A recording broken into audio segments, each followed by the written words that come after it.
Okay, just finished playing Legend of Heroes Trails in the Sky 1, and it's time for our My Thoughts episode. I'll start with an overall. Overall, I'd say this is a good, solid JRPG. Definitely give it a shot.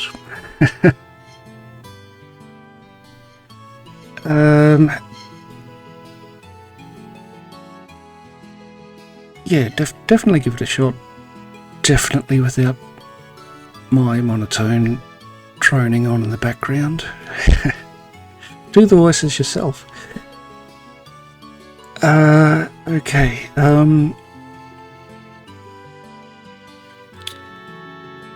Where to start?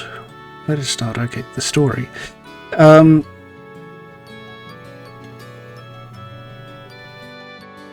I think that my perception of the story itself is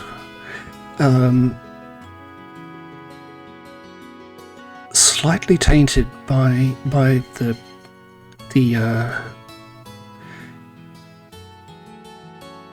reading out of the entire script, doing every character and so forth. It's like there are places where the story got me frustrated just because I was saying 3 words in order to say 1 word.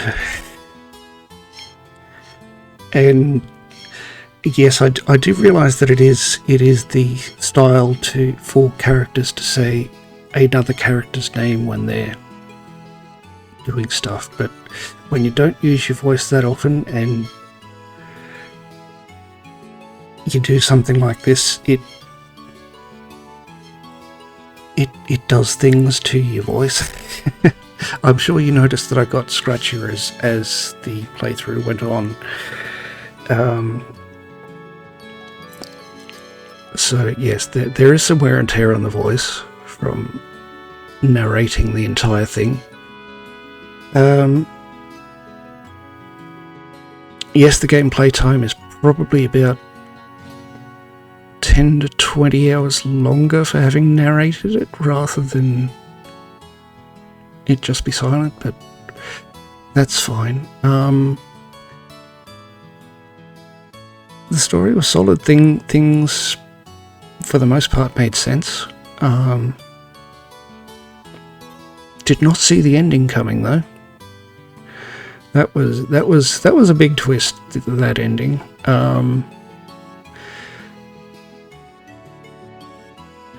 And as far as the translation goes, I have to say that this is one of the considerably better translations of an early JRPG. And I say early, but it is 2004.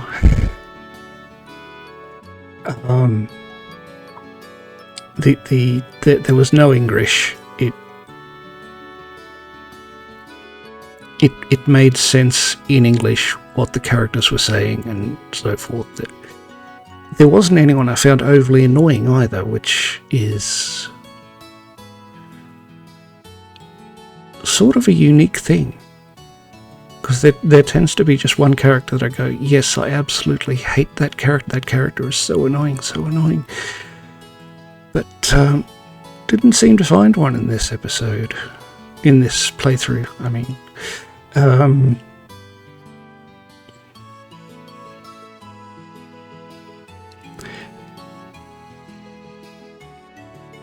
I think that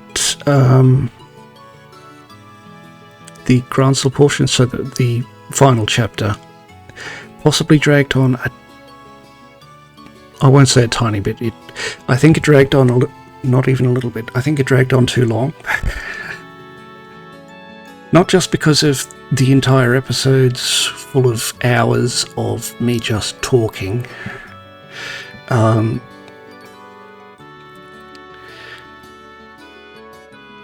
But at the same time, it does make sense that all of that had to be set up there because of how disconnected the areas of this particular country are.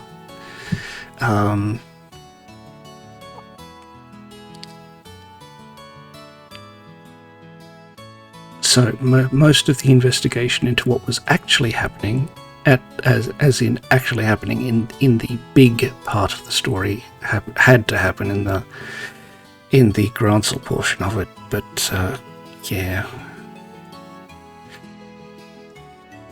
again, that might have been skewed by the narration, but yeah, I just felt that the fourth chapter was too long for a quote-unquote final chapter.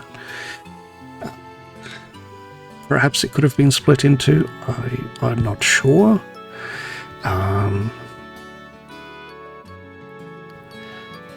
But yeah, on the whole, I liked the story.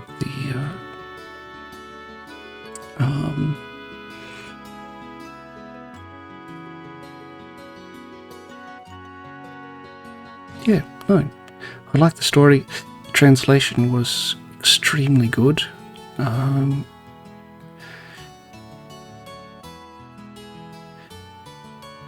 And yeah, okay, moving on to the music. Right, it's no peak Final Fantasy, but again, it's good, solid music. It lends the series its own style. It's sad when it needs to be sad. It's upbeat when it needs to be upbeat. The battle theme is nice enough to I could safely battle to it all day is where I'm going there.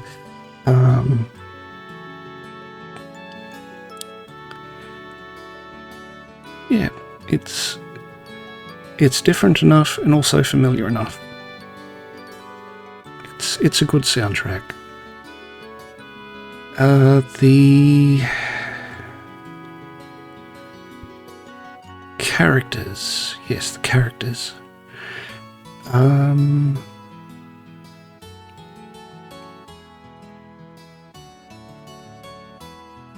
Okay, I'll start with the irks. The things that irked me most was that primarily whenever Estelle said something, Joshua also had to say something. So it was like, "Hi, I'm Estelle. Oh, and I'm Joshua." And it's like, okay, could one of you not have said, "Hi, we're Estelle and Joshua Bright. We're racers. We do stuff." But no. And yes, that would be how people do it in normal everyday conversation. But yeah, for a game, you can just kind of go, okay, maybe one of you can just do the talking for all of you. It's that irked me a little bit, and especially at the start, Joshua was very. Okay, everything that you have just said, I am going to repeat back to you, only slightly changed. And I know that's to get us used to, us the players, used to what we're supposed to do and how we're supposed to do it. But yeah, that was a little bit annoying. The characters themselves. I liked that they let Estelle be an airhead. And I don't mean that in a bad way. I mean, it shows how novice she is at this world she's getting into. And yeah, it just helps with the immersion, I'd say. And then when she found Tita and became quite motherly towards her, that was some nice character development for her. Joshua seemed to be exactly the same from Go to Woe. I'm not saying that's a bad thing, and given the ending, it's completely understandable as to why.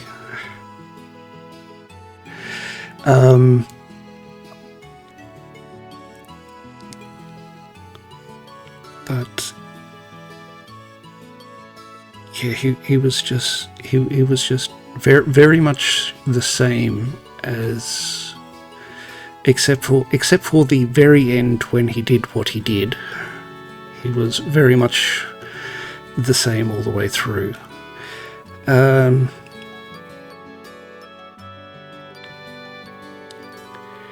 Scheherazade was an interesting pick for mentor, but also I think that she helped establish that whole "we're not quite professional yet" feeling to it. Like, she thinks she knows everything, but she doesn't, and it's not so much blind leading the blind as, okay, we're going to make mistakes because we're just new to this whole junior bracer thing. I'm new to this whole mentor thing. And yes, Scheherazade served the purpose that she needed to.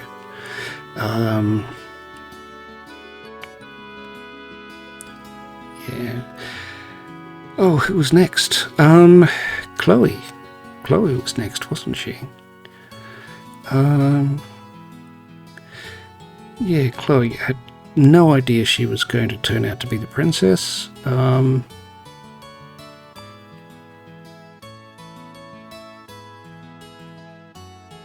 But yeah,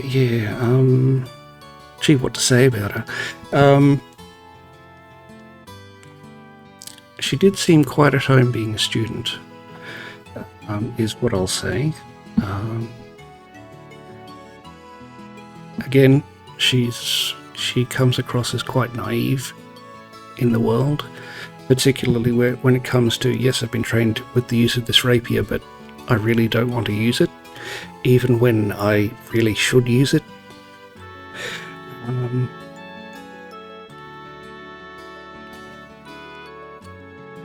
But yeah, at least she isn't just running off every 5 minutes thinking that because she's a princess she knows best, and everyone else could just pick up the pieces behind her. So yes, she was a fairly good character. No, it was Olivier who was next, wasn't it?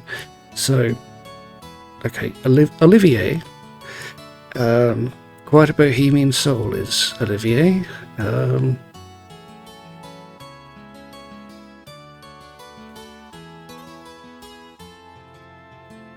Yeah, he's... I quite like him. And I think it has to do with that whole I'm projecting a sort of camp personality onto him. And that's why I like him. It's I don't know, he just seems a fun bloke. I'm sure we'll hear more about him and his good mate Mueller at some point in the near future.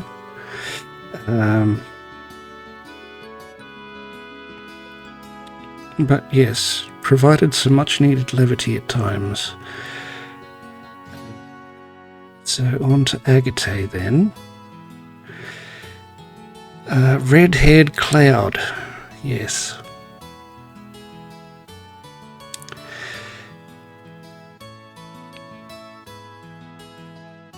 Yeah, I think he serves the purpose that they put him in there for, to be rough around the edges, basically a good bloke, but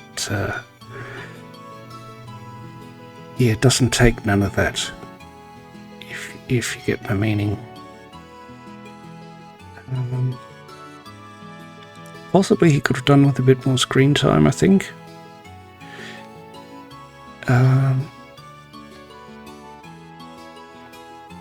But no, he made enough of an impact. Next being Tito, the obligatory young cute girl of the JRPG.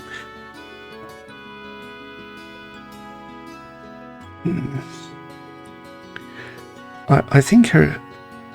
I'll start by saying I'm not sure her exact age. Part of that is how much is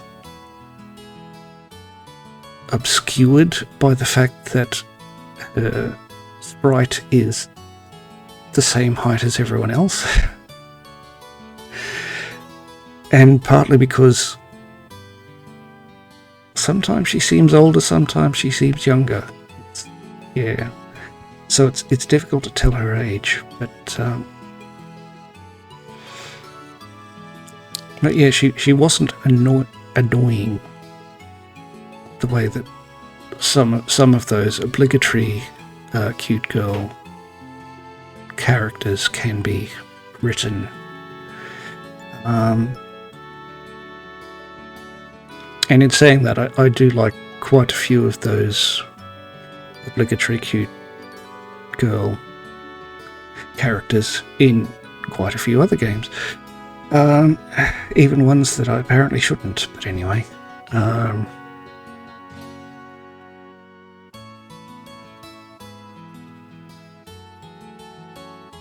She was always very sure of what she knew.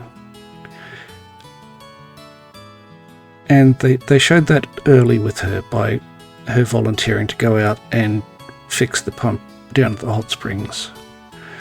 That was a good thing. Yeah. Zin.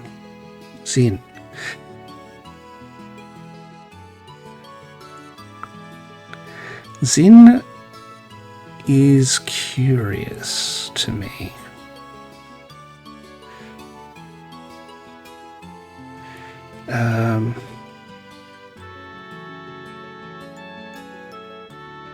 Yeah.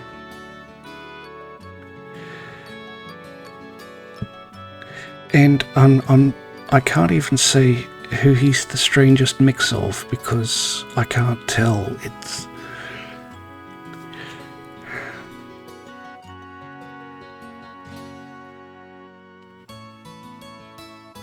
It's like they were going for Drunken Master,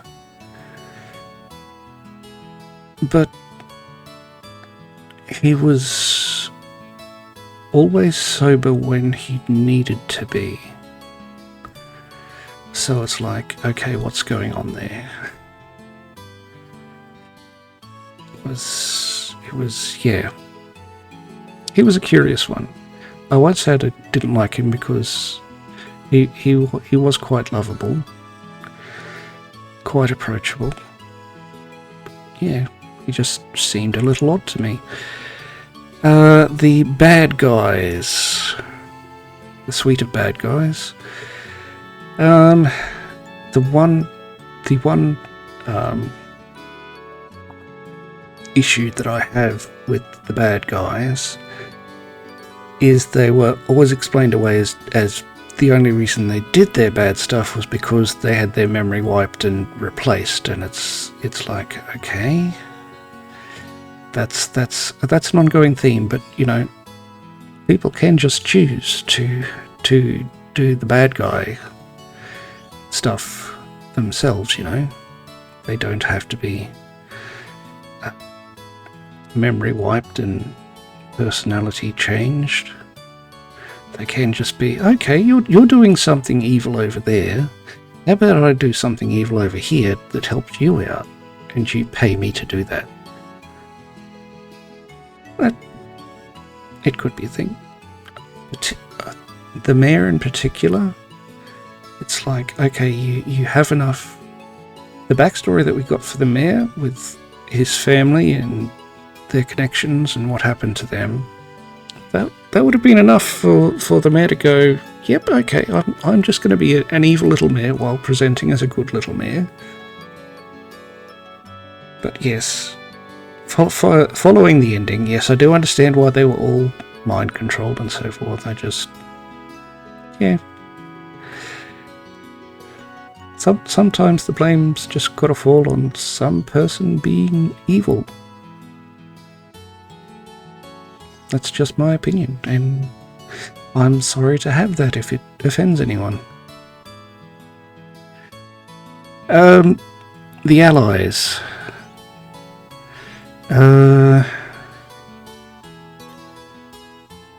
Yes, the long-suffering, I think, is the best overall term for the group of allies. That seems to be their general biggest character trait.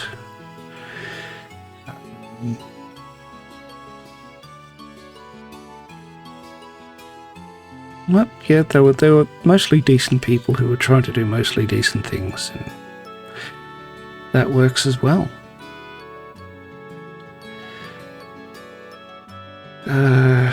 Right, gameplay for the last.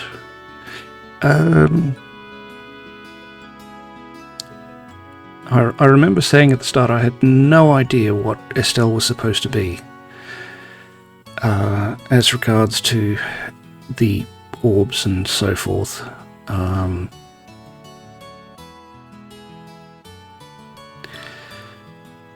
But yes, at the very end. At the very end, so in the final chapter, it finally dawned on me, because of what was happening, that yeah, you do want some physicality, but the more magic you can get and the more powerful the magic you can get, even if something isn't weak to the elements, it's still going to hit harder than someone fully souped up with their best weapons and their biggest skills. So yes, if I was going to play again, I'd go, right, okay, do not care about physical, just let's make some magic, and make it many and often. I would probably have given... No, I really wouldn't. I was going to say I probably would have given the healing materia to Joshua, but no. Just no. Does not suit Joshua at all.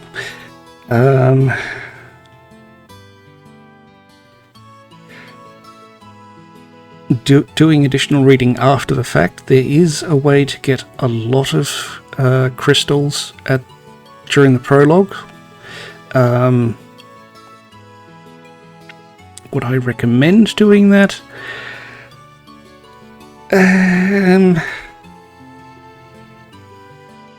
Possibly.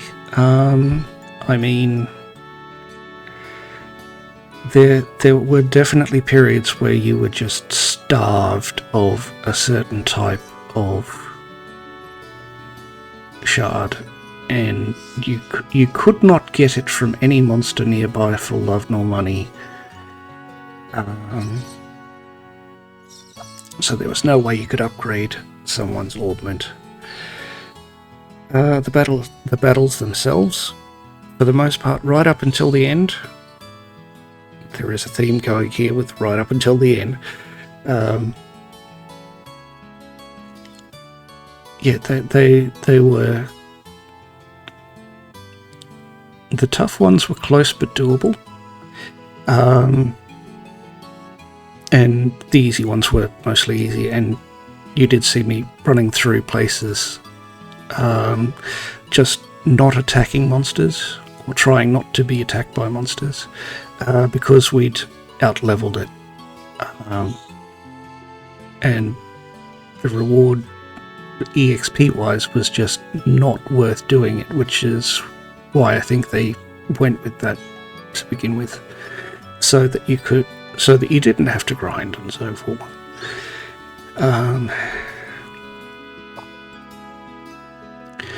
The single biggest drawback of the combat system is essentially the same problem that Final Fantasy II had, with the caveat that the revolving door slot was actually 2 revolving door slots in Trails in the Sky. So instead of having, Varian, Maria and Gus, and then this local participant who comes into the party, stays for one dungeon or 1 or 2 dungeons, and then is gone forever, so that you eventually just rely on your main 3 and don't even bother giving the 4th one any equipment. The same sort of thing we're sort of run into here in Trails of the Sky, because it was Estelle and Joshua's run, and occasionally you'd get to have someone else in your party, particularly at the start, and you'd just be like, okay, is this person going to stay long enough to justify me upgrading them and in any meaningful way?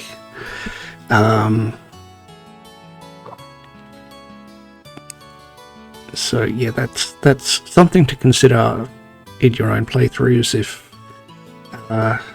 you do decide to do this. That may also influence your decision whether or not to do the prologue shard farming.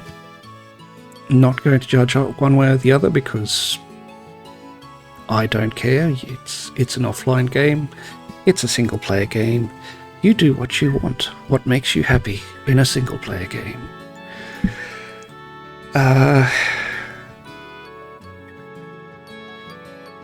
Right. The end. We're still in the combat. Still in the combat. The end got quite frustrating at some points.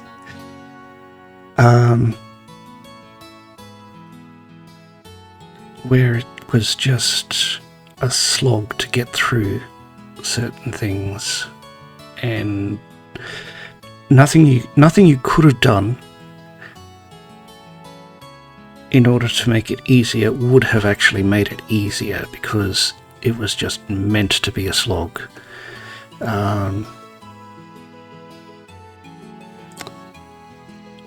Yeah, and so some of those late bosses that are just, okay, we're going to try this over and over again, and I can see that this can be done. It is going to take a long time to do it, and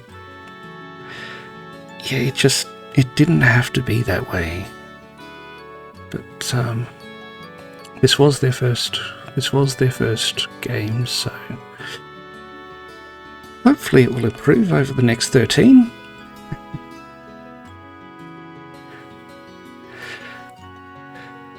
So yes, let's call that the end of my thoughts for Trails in the Sky 1. Overall, a pretty good game. Would say go out and play it. Definitely have a play around with the Orbital system. I still can't figure out how Tita managed to get the ultimate Earth spell, yet didn't get the second rank Earth spell, but maybe one of you can let me know how you went on doing that. Definitely very flexible.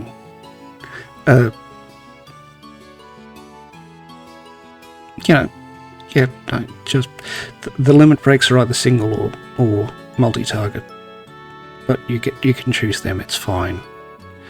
The Orbital stuff is very flexible. You can change them whenever you want, and just experiment your way through it. So, all right. So, Solasta Crown of the Magister is up next, following the bonus episodes. There are only 4 of them this time. So So yes, we'll see you in the Solasta playthrough. If you've made it this far, thank you very much for watching. We hope you have a wonderful day, and we'll see you in the next playthrough.